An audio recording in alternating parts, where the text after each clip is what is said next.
প্রিয় শিক্ষার্থীরা, তোমরা আশা করছি সবাই ভালো আছো। তো আজকে আজকে অনুপাত ও সমানুপাতের পার্ট 9 তথা অন্তিম পর্ব শুরু করতে যাচ্ছি। ঠিক আছে? তো আজকে দেখো, অন্তিম পর্বে আমরা কিছু সংক্ষিপ্ত প্রশ্ন আছে, সেই প্রশ্নের উত্তরগুলো দেওয়ার চেষ্টা করছি। তো চলো আমরা শুরু করি। অতি সংক্ষিপ্ত প্রথমে VSA, very short type answer. তো এটা বহু বিকল্পীয় প্রশ্ন, MCQ। তো এখানে বলেছে 3, 4 এবং 6-এর চতুর্থ সমানুপাতি কোনটি হবে। তো তোমরা বুঝতেই পারছো, চতুর্থ সমানুপাতিটি শর্টকাটে যদি করতে চাও তাহলে এক কাজ করা যাক। কি করবে? আমি একবারে শর্টে করার চেষ্টা করছি। 3, 4, 6, লাস্টেরটা এক্স, এটা কিন্তু ধরে নিলাম চতুর্থটা। শর্টে করছি, এইভাবে লিখছি। তাহলে এইবার অতএব কী হবে? 3/4 সমান 6/x, অর 3x সমান বর্গগুণন করে দাও, 4 6 24, অর x সমান 24/3। ঠিক আছে? এটা কত হচ্ছে? 3 8 24। তাহলে চতুর্থ সমানুপাতিটা কত হয়ে গেল? কত হলো? 8। এটা হচ্ছে, তাহলে কোনটা উত্তর হচ্ছে? এ এখানে অ্যান্সার, এটা ঠিক আছে। নেক্সট দেখো, এগুলো যে 8 এবং 12 তৃতীয় সমানুপাতি কোনটা হবে? তৃতীয় সমানুপাতি কোনটা হবে? দেখো, 8 আছে আর আছে 12, তৃতীয় সমানুপাতিটা x ধরে নিলাম, এটাও ধরে নাও। তো এটা তৃতীয় সমানুপাতি যদি হয় তাহলে কত হতে পারে? অতএব লিখবে 8/12 সমান 12/x, অর 8x সমান 12 × 12 করে দাও, অর x সমান 12 × 12/8। এটা 8 দিয়ে 4 দিয়ে কাটো, 4 2 4 3 2 6, তাহলে 6 × 3, 6 × 3, তাহলে কত হইল? 18। দেখো তো কোনটা আছে? 18 কোনটাতে আছে? C number answer. হ্যাঁ, সিটা এখানে কারেক্ট অ্যান্সার। ঠিক আছে? এবার দেখো, এবার বলছে 16 এবং 25-এর মধ্য সমানুপাতি। 16 এবং 25-এর মধ্য সমানুপাতি, তাহলে মধ্য মানে মধ্য পদটা ধরে নিতে হবে। তাহলে আমি কী করলাম? 16, এই এক্স ধরলাম মধ্যটা, এটা ধরে নিলাম, এক্স ধরলাম মধ্যটা। ঠিক আছে? আর এখানে হলো 25, এটা হচ্ছে মধ্য সমানুপাতি। অতএব 16/x সমান x/25, और x² সমান 16 × 25, और x সমান রুট ওভার করে দাও, √16 × 25। ঠিক আছে? তাহলে কত হয়ে যাবে? 16 বর্গমূল 4, 25 বর্গমূল 5, তাহলে 5 4 20। কোন অপশানটা আছে? দেখো, সি। তাহলে সি হচ্ছে কারেক্ট অ্যান্সার। এইভাবে করো, খুবই সহজ অঙ্ক আছে। এ একটি ধনাত্মক সংখ্যা, তার মানে এর মানটা কখনোই নেগেটিভ নেওয়া যাবে না। প্রথমেই বলে দিই যে একটি ধনাত্মক সংখ্যা। a/27/64 সমান 3/4 হলে এর মান বের করতে বলেছে। ঠিক আছে? তা আমরা কি করব এক্ষেত্রে? দেখো, আমরা করলাম a/27/64 সমান দিয়ে দিয়েছে 3/4 এবার কি করব? দেখো, a বাই করে নাও, a/27/64, এটা করলাম, সমান দাও 3/4 বাই করে নাও a, বর্গগুণন করো, a গুণ করে দাও, কি হবে? a² হয়ে গেল। আর 3/4-এর সঙ্গে 27/64 গুণ করে দাও, 27/64 × 3/4। দেখো এইবার কি হচ্ছে? এবার और a সমান রুট ওভার দিয়ে দাও, প্লাস মানটা নিতে হবে, বুঝতেই পারছো, ওরা বলেই দিয়েছে যে ধনাত্মক সংখ্যা। তাহলে কত দাঁড়াবে? 27 মানে হচ্ছে 9 × 3, আর এই একটা 3 আছে, দেখো এটা লিখে দিলাম। আর 64, দেখো 64 বর্গমূল করা যায়, 4-এরও করা যায়। তাহলে ওই ওপরে হচ্ছে, দেখো 9-এর বর্গমূল 3, আর দুটো 3-এর বর্গমূল 3, আর নিচে হচ্ছে 64 বর্গমূল 8, আর 4-এর বর্গমূল 2। তাহলে কত হলো? 9/16। দেখো কোনটাতে আছে 9/16? 9/16 কোনটাতে রয়েছে? সি অপশানে দেখতে পাচ্ছ, দেখো সি অপশান। তাহলে এখানে আমার অ্যান্সার হয়ে যাবে সি। ঠিক আছে? নেক্সট অঙ্ক আমরা 5-এ চলে যাব। 5-এর অঙ্কটা দেখো কি বলেছে। বলেছে 2a সমান 3a সমান 4c হলে a/b/c কত হবে? এক কাজ করো, প্রথমে অঙ্কটা একবার লিখেই নাও না। 2a সমান 3a সমান 4c, और দেখো এবার কি করব? এ, এই যে 2 3 আর 4-এর লসাগু কত হবে গো? এখানে লসাগু করে নাও, 2 3 4 এর লসাগুটা করে নাও, লসাগু করো, সমান দেখো 12 হবে। দেখতে পেয়েছো? 12। এবার 12 দিয়ে প্রত্যেককে ভাগ করে দাও, 12 দিয়ে ভাগ করে দাও। হ্যাঁ, 3a/12 করো, হ্যাঁ 4c/12 করো। কী করলাম, 12 লসাগু হলো, হ্যাঁ লসাগু দিয়ে প্রত্যেককে ভাগ করে দিলাম লসাগু দিয়ে। এবার হচ্ছে a/6, এটা হচ্ছে a/4, কী করে হচ্ছে বুঝতে পারছো তো? এটা ওদের বলে দিই, 2 6 তাহলে হলো। তারপরে হলো ধরো 3 4 4 হলো। তারপরে ধরো 4 3 3 হলো। তাহলে এইটাতে পেলাম a/6, এটাতে পেলাম a/4, হ্যাঁ আর এইটাতে পেলাম c/, কত c/3, বুঝেছে? এইবার অনুপাত চেয়েছে যে a/b/c কত হয়ে যাবে। অতএব যেগুলো বাই করা আছে সেইটাই অনুপাত হয়ে যাবে a/, আচ্ছা এখানে এটা বি হবে, এটা টোকার যাই হোক ভুল হয়েছে, এটাকে বি করে নাও, এইটাকে বি করে না নিলে হবে না, এইটাকে এটা বি বটে, ঠিক আছে, এটা বি বটে, এটা বি। অতএব a/b/c সমান 6:4 কত 6:4:3। কত নম্বর অপশন আছে দেখো, ডি নাম্বারে, তাহলে ডিটা কারেক্ট। কোনটা কারেক্ট হয়ে গেল, ডিটা, ঠিক আছে। এবার দেখো সত্য মিথ্যার উত্তর দিতে বলছে। 1 নাম্বারটা কি বলছে দেখে নাও। 1 নাম্বারটা বলছে এদের যৌগিক অনুপাত বলেছে, তাহলে ab/c², হ্যাঁ bc/a², ca/b²। তাহলে যৌগিক অনুপাত বা মিশ্র অনুপাত আমরা কি করে করি, উত্তর পদগুলো উত্তর পদের সঙ্গে যত আছে গুণ, আর পূর্ব পদগুলো পূর্ব পদের সঙ্গে গুণ করতে হয়, ঠিক আছে। তাহলে এবারে ab এইটাতে আছে, bc আছে, ca আছে, ইস্টু দিয়ে দাও, c², a², b², এই গুণগুলো করে নাও, এই গুণগুলো করো। তাহলে a² হলো, বি এই একটা b² হলো, সি এই একটা c² হলো। ইস্টু দিলে এখানেও তাই, a², দেখো b², দেখো c²। তাহলে কাটাকাটি করলে 1:1, তাহলে এটা কি হচ্ছে, সত্য। এটা হয়ে গেল সত্য অ্যান্সার। নেক্সট আর একটা অঙ্ক রয়েছে, ওটা যে ক্রমিক সমানুপাতি, বলছে x3y আর x²y² এবং xy³ ক্রমিক সমানুপাতি। তাহলে ক্রমিক সমানুপাতি শর্তটা তো তোমরা জানো কি হবে, এই জায়গায় করছি 2 নম্বরটা, x3y বাই এটা কত হচ্ছে আগে দেখে নাও, x²y², এটা কত হলো দেখে নাও, কি হচ্ছে, এটা কাটলো 1/y হলো।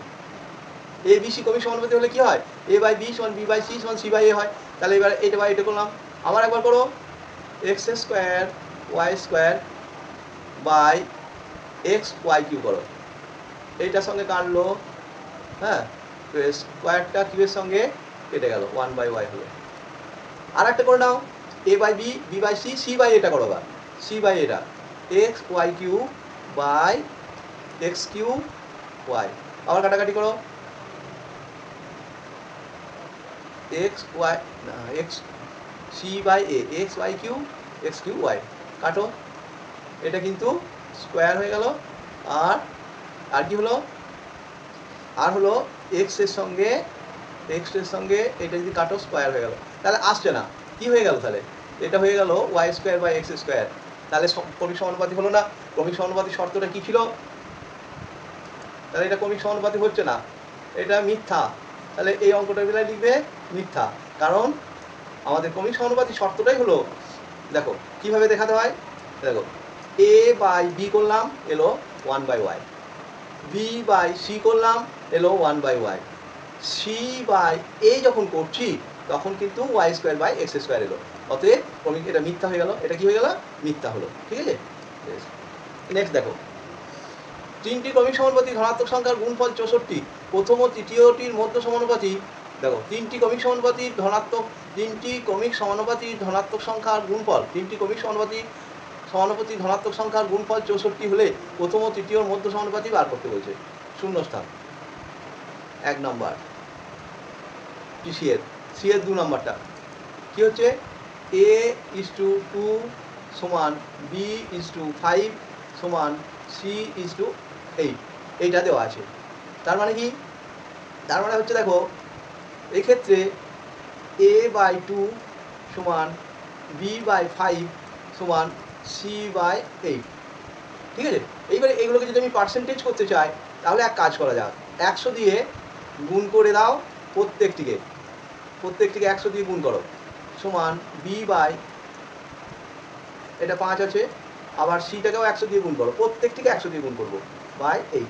দেখো এবার 2 দিয়ে কাটো, এটা 50 হয়ে যাবে, a গণিত 50 সমান, এটা 5 দিয়ে কাটো 20, তাহলে b গণিত 20, এটা সমান করো, আর 4 একবারে কেটে দাও, 8 একা 8, 2 20, তাহলে 8 12 96, 4 বাকি থাকে 40, 8 5 40, তাহলে কত হচ্ছে 12.5।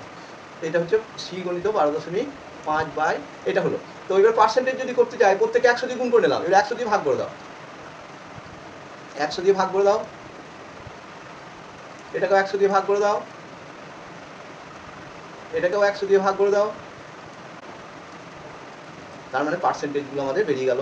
এ গণিত 50%, পার্সেন্টেজ লিখতে পারবো এবার, বি গণিত 20%, আর সি গণিত 12.5%। তাহলে আমার যেটা সি এর শূন্যস্থান পূরণ করতে বলেছিল সেই শূন্যস্থানটা আমার কত বেরোলো, এই দেখো এইটা 12.5, এইটা অ্যান্সার। ঠিক আছে, এটা হচ্ছে অ্যান্সার। আর একটা অঙ্ক, এটা নিজেরাই পারবে, x+2 এবং x-3 এর মধ্য সমানুপাতি x হলে x এর মান কত হবে। ঠিক আছে, তাহলে মধ্য সমানুপাতি এই অঙ্কটা নিজেরাই করবে, সহজই বটে। কী করবে, মাঝে এক্সটা লিখবে, নিয়ে তারপর করবে কি x+2/x সমান x/x-3 নিয়ে বর্গমূল করার পর x এর সমাধানটা করে নেবে, 3 নম্বর অঙ্কটা। এবার 13 অঙ্ক 1 নম্বরটা দেখো, 13 কি অঙ্ক দিয়েছে, পি এর মান নির্ণয় করতে বলেছে, পি এর মান নির্ণয় করতে বলেছে। তো a/2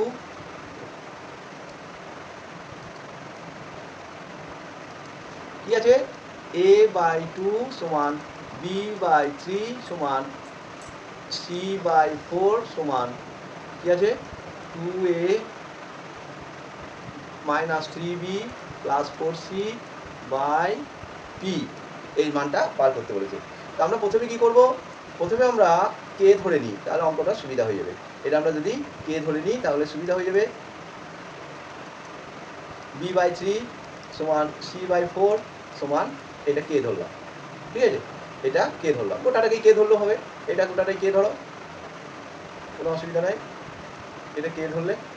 এরপর a সমান 2k, b সমান 3k, আর c সমান 4k। ঠিক আছে, এইবার আমরা কি করব, এবার আমরা অঙ্কটাতে যদি পুট করে দিই, দেখো এটাকে অঙ্কটাতে পুট করো, অতএব 2a - 3b + 4c / p সমান কে লিখবে, এটাও কে। এবারে এর জায়গায় লেখো 2k, তাহলে হচ্ছে 2 গণিত 2k, তাহলে 4k হয়ে গেল। b এর জায়গায় লেখো 3k, তাহলে 3 × 3k কত হয়ে যাবে 9k। c এর জায়গায় 4k লেখো, 4 × 4k তাহলে 16k বাই p সমান k। এবার দেখো 16 আর 4 20, 20 থেকে 9 বাদ দিয়ে দাও, 11k, 11k,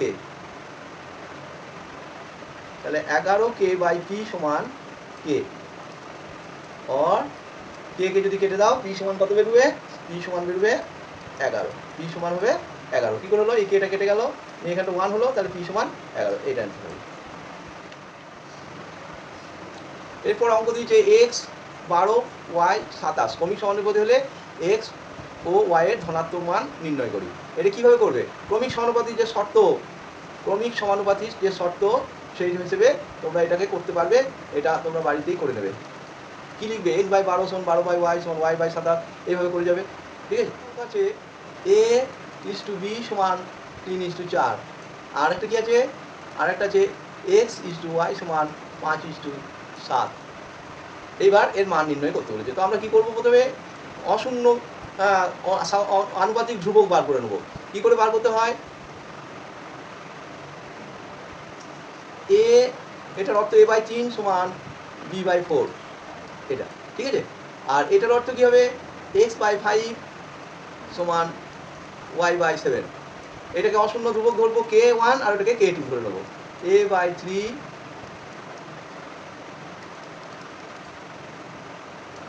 সমান b/4 সমান l, ধরো l ধরলাম। এটা কি? এলটা হচ্ছে অশূন্য ধ্রুবক, আনুপাতিক ধ্রুবক আর কি। a সমান 3l আর b সমান হচ্ছে 4l, এটা পেয়ে গেলাম। ওই একইভাবে এক্স আর ওয়াইটাকে, এটাকে আমরা আনুপাতিক ধ্রুবক m ধরলাম, m। তাহলে ওই ক্ষেত্রে পাবো কি? এক্স সমান 5m আর ওয়াই সমান পাবো 7m। এইবার আমরা যে অঙ্কটা দিয়েছে সেটা করতে চাই। ঠিক আছে, 3ax - by ওইটা লিখতে হবে।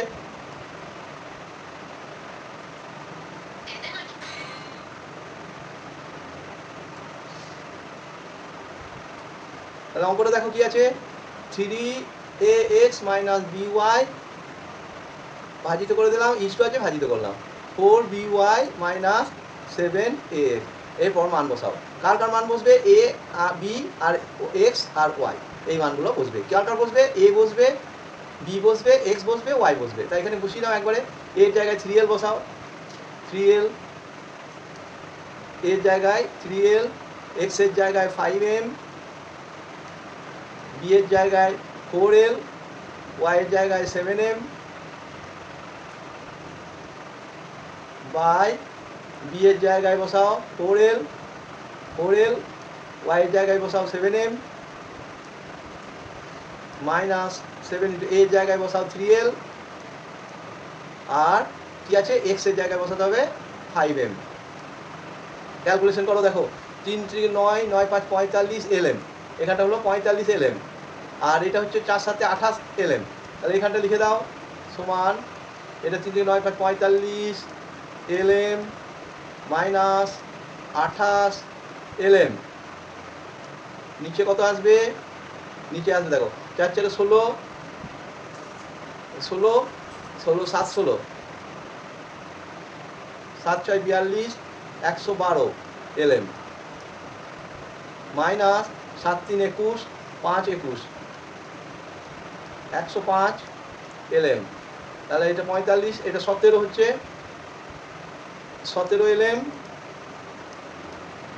বাই 112 থেকে 105 গেলে 7 lm, lm কেটে দাও সমান 17/7, এটা অ্যান্সার হলো। তাহলে আরেকবার বলে দিই, এই যে দেওয়া আছে যেভাবে a/b = 3:4, এটাকে একটু কায়দা করে করো, a/3 = b/4, x/y দেওয়া আছে 5:7, এটাকেও করে নাও x/5 = y/7। ঠিক আছে, সমান। এবারে দুটোকে আনুপাতিক অশূন্য ধ্রুবক, একটাকে l ধরে নাও আর একটাকে m ধরে নাও। নিয়ে এটা ধরার পর a এর মান বেরোলো 3l, b এর মান বেরোলো 4l, আর x এর মান বেরোলো 5m, y এর মান বেরোলো 7m। এরপর ওই জাস্ট অঙ্কতে বসিয়ে দাও কার কার মান, a, b, x, y, এদের মানগুলো বসিয়ে সরলীকরণ করা, আর কিচ্ছু নয়। এইভাবে অঙ্কটা করবে। এই অঙ্কটা আমি তোমাদের হোমওয়ার্ক আগেই বলেছি, এটা নিজেরাই করবে। তো প্রিয় ছাত্রছাত্রীরা, শুভ শারদীয়া। এই উৎসবের দিনগুলো যেন তোমাদের জীবনে অনেক শান্তি ও খুশির স্মৃতি নিয়ে আসে। আনন্দে থেকো, নিরাপদে থেকো, পুজো উপভোগ করো। মা দুর্গার কৃপায় তোমাদের জীবন হোক উজ্জ্বল ও আনন্দময়। ছুটির এই দিনগুলিতে পরিবারের সাথে খুব ভালো সময় কাটাও এবং সুস্থভাবে পূজা উদযাপন করো, এই আমার কামনা। পুজোর পর নতুন অধ্যায় নিয়ে তোমাদের কাছে খুব শীঘ্রই আসছি।